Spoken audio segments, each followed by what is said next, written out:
So you decided to go for that certification, that professional piece of paper that says, hey, I meet the foundational guidelines expected of me to become, well, whatever the certification is that you're going for. You need to think about it from a perspective of how do I obtain that certification in a realistic manner? And I think that's a big portion of where I see students often fail. A lot of students come over and they're like, oh, I'm going to go get Security Plus. I'm going to go get CYSA. I'm going to get CISP. And they just think, I'm going to study for it, and I'm not going to have a plan of action to actually complete it. I'm just going to study, and then when I'm ready to take it, I'll take the exam and eventually get it. And believe it or not, this is a wrong way of doing a certification. And the reason it's wrong way is you haven't set up any deadlines for yourself. You haven't set goals. And so it could sometimes be as long as a year, sometimes 2 years, before you actually grab that certification, because you're just kind of going through with the flow. You're going through and saying, yeah, I'm going to get it, but I don't have a plan of action to get it. And that's where creating a study plan for certifications really comes in handy. So let's start with right at the top. Number one, define your goals. What certification are you attempting? Are you attempting Security Plus? Are you attempting CISP? Maybe you're going after something completely different. It doesn't matter. The fact is that you need to define what your actual objective is and then stick with it. I can't tell you how many times I see students and they're like, oh, I'm going to go get Network Plus, or I'm going to go get Security Plus. I'm going to go get CYSA. And then not even 2-3 weeks into the process, they decide, well, this really isn't the need for me. I'm going to go to this other certification. And they're bouncing all over the place. You don't want to do that. Pick a certification, research it, and decide you're going to go after that one certification, and then stick with it.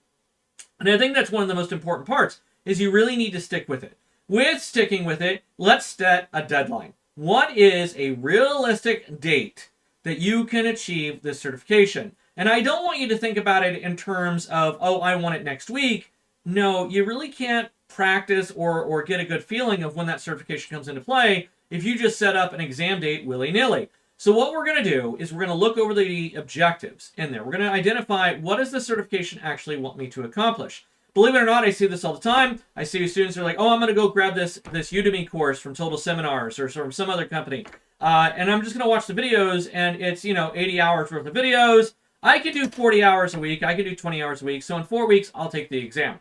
And that's not a realistic timeline. That's not a realistic date. The fact is that most students can't devote 20 hours towards in a week towards that certification.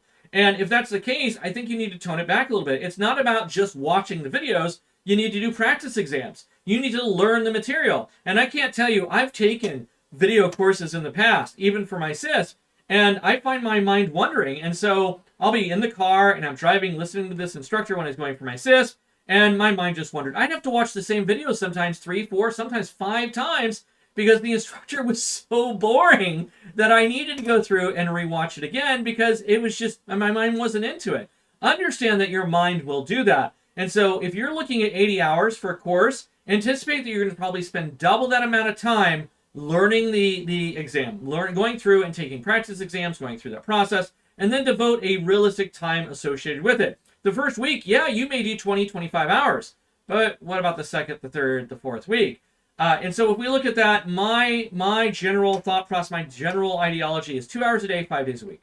Yeah, that's 10 hours a week. So if you're looking at 160 hours and you're thinking 10 hours a week, well, that's 16 weeks. That's 4 months. That's a realistic timeline to achieve a certification if you know nothing.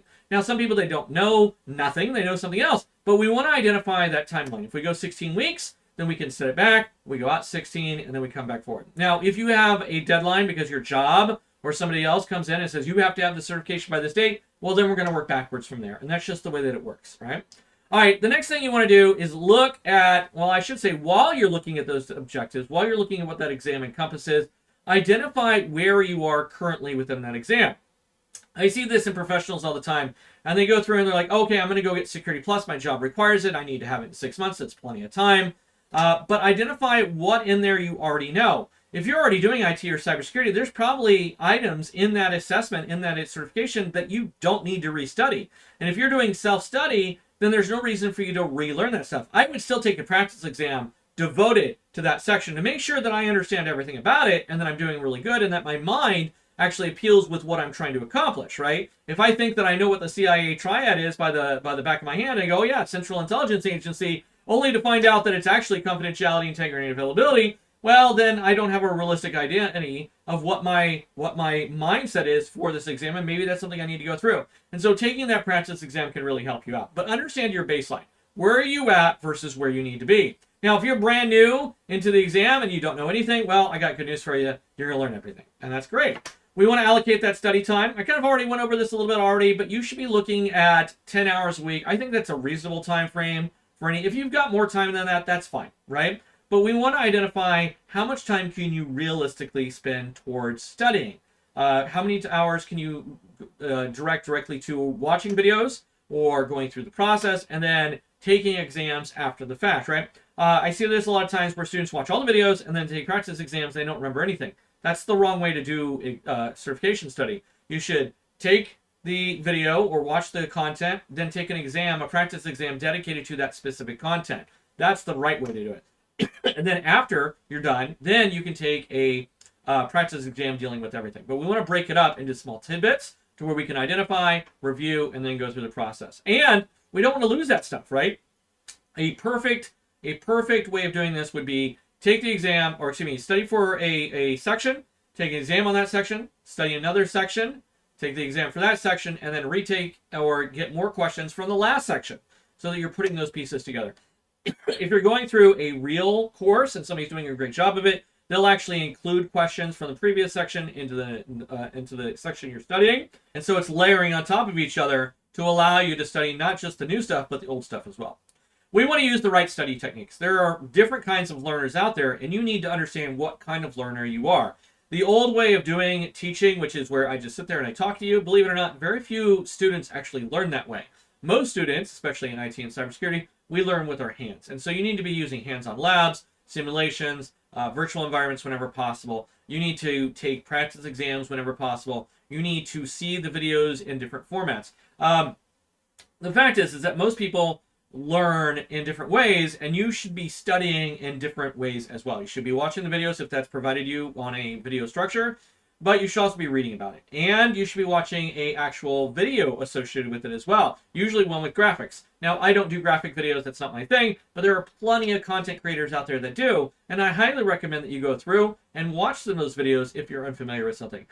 You need to be immersed in the content 3 times on average before you actually hear or actually understand what's being presented to you. As part of that, we want to mix those study resources, right? That means we're going to use books, we're going to use guides, we're going to use video tutorials, we're going to do flashcards, we're going to do practice exams. All of those come together to provide you a holistic version of learning that material. And you need to understand that no single person is expected to read a book and just get it. Listen, as one of my favorite students used to say, I'm not Sheldon Cooper. And I get that, neither am I. But at the same time, we need to understand that we learn in different ways. Real quick, if you found this content so far to be educational and helping you along your path, I would really appreciate if you hit that like, that subscribe, and of course that bell icon. Let's get back into it. We want to track our progress. Are we meeting milestones? We may come out and say, hey, I'm going to do 10 hours a week and I'm going to go through this section, but then you don't get through that section. You don't meet that expectation, and that's fine. Or some cases, we overextend our expectations. We're like, oh, I'm going to only do this, but we had more time on our hands, and so we actually did 2 or sometimes even 3 sections. And so we want to set milestones and then track our progress to understand where we are in our journey to obtaining that cybersecurity certification, to obtaining that knowledge and preparing ourselves to meet that plan, right? We also need to adjust on the fly. Sometimes you're going to meet those goals. Sometimes you're not going to meet those goals, and sometimes you're going to exceed those goals. And that's fine, but let's adjust as needed. The worst thing that you can do is say that, oh, my certification exam is in 6 months, and then you're ready in 4 months, but you're like, oh, I still have 2 months to study. No, if you are ready at 4 months, go take the exam at 4 months. And at the same time, if you're not ready at 6 months, don't go take the exam knowing you're not ready. Push out the exam, right? You know whether or not you're ready. Now, I want to preface this right off the bat, and I want to say, look, sometimes we get in our own heads, and we're like, oh, I'm not ready, I'm not ready, I'm not ready. I want you to think about this, right? You know when you're ready. And if you're giving yourself excuses, sometimes it's better just to dive in, take the plunge, and just go do the certification. Sometimes that's what we need in order to make our lives more fulfilled. But if you're one of those people that has a hard time meeting that expectation, I'm going to tell you, just go take the exam. I know it costs money, but sometimes just going for that plunge is worth it. We want to stay motivated. We want to join study groups. Now, one of the great things about some of the companies I work for, like National Cyber Labs, is that they provide that self-contained environment where you're in a study group, you're in a classroom environment to where you're learning the certification as you go forward, and because of that, you're being motivated by other students. You get to see their journey and then be motivated by their successes, and they're motivated by your successes, and you work together in a team environment, which just in a human psyche kind of manner moves us all forward. And so we want to stay motivated. We want to stay connected with other students that are going through it. Now, if you're doing this on a self-study portion, then get with their Discords. A lot of those content creators that do cybersecurity certifications, even on Udemy or on YouTube or wherever, they have Discord channels. Jump in those Discord channels and be part of that group. Study with other people. See what their successes are. Understand where they're coming from. If somebody just took the exam literally yesterday, pick their brain and say, hey, what points did you find hardship with? What points did you do really, really well? And if the moderator or the person that's providing that content is listening, they'll adjust their content as needed based on the feedback that they're getting from their students. That's part of the entire journey. You don't want to do this as solo, right? There's very few people in cybersecurity, and us as human beings, we're not solo creatures. And so get involved with people that are doing the same thing you are. And you'll be surprised how much that keeps you motivated, especially as you make friends along the way. Let's prepare for exam day, right? We want to focus about a week to 2 weeks before we're ready to take that exam on our weak areas. We've taken practice exams. We know where we're weak at. We know where we're strong at, right? Let's concentrate on those key concepts that we're having problems with. We want to also rest and recharge. I see students all the time and they're cramming until the very last minute and they can't sleep the night before because they're getting stressed about the test. And believe me, everybody does it, but try to maintain a calm mindset. Go in there knowing that you've got it. If you've done the work, if you've taken the practice exams, if you've gone through the motions and you're doing well, you'll pass the exam. I promise you. If you, well, I hate to say half-assed it and you just didn't do the work and you're just kind of going through the seat of your pants and you're overconfident because you didn't study, but you're just going to go take the exam expecting to pass, you may find yourself in a world of hurt. So let's review our key concepts. Let's take some rest and recharge, but let's be ready when we're ready. Remember, there's no specific timeline normally when we're taking a certification exam. We can maneuver that exam date as we need to. But I want to caution you, okay? It's okay to move the exam once, maybe even twice. But if you're one of those people that's moving the exam for a third time, sometimes it's better just to go take the exam. You may be surprised by your results. Finally, when it comes to certifications, I need you to understand one thing. We're learning foundations of cybersecurity in almost all exams. Very few of them are actually hands-on environments. Understand the theory and understand that if you're in the environment, if you're working in cybersecurity, you're working in IT, understand that the exams are a theoretical, perfect world approach. This means that the exam is set on the mind that we have unlimited money, unlimited resources, and unlimited labor, unlimited people. And we know for a fact that's not true in a working environment. So if you are working in cybersecurity, if you're somebody that's already working in the IT field, come in with that understanding that this is book knowledge, not practical knowledge, and there is a difference between the two. If the book is telling you one thing, if the lecturer is telling you one thing, that is the right way. I know that you've got experience in it. I know that you may have worked in this field for 10, even 20 years, and you're looking at what we teach you and you're going, that's not how it is. We know that's not how it is, but that's not our goal. Our goal is to pass the certification.